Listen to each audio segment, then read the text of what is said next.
Bonjour à toutes et à tous.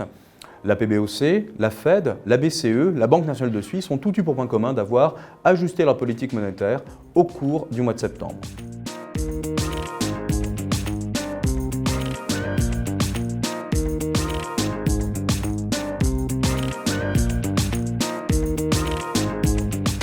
Commençons par la BCE. La BCE a décidé de diminuer son taux d'intérêt directeur de 25 points de base, justifiant cette décision d'une part par moins d'inflation, l'inflation totale est en recul dans l'ensemble des pays de la zone euro.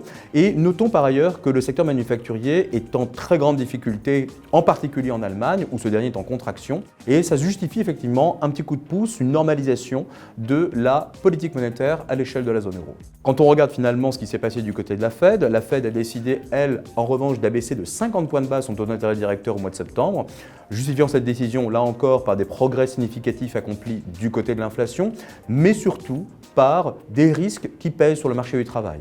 Rappelons que le mandat de la Fed est dual, il y a à la fois une cible d'inflation à aller chercher, mais également la préservation d'une dynamique macroéconomique permettant le plein emploi aux États-Unis. Aujourd'hui, on constate que la Fed a changé finalement de paradigme, elle est passée en mode risk management, gestion des risques, le risque étant effectivement de voir une dégradation nette sur le marché du travail.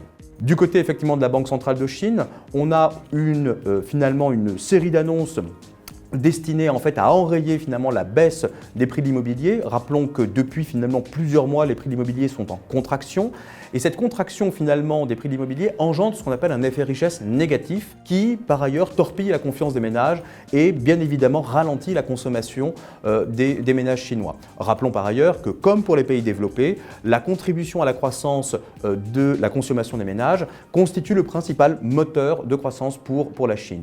Sans ce moteur-là, effectivement, il n'y a aucune chance de voir la Chine atteindre son objectif de croissance de 5%. Et c'est pour cela que finalement, le principal objectif du torrent de mesures qui a été mis en place par la Banque centrale chinoise consiste principalement à enrayer cette baisse des prix de l'immobilier. Maintenant, effectivement, cette baisse va manifestement s'arrêter. Donc on a de bonnes raisons de penser que finalement ces mesures vont délivrer des effets positifs.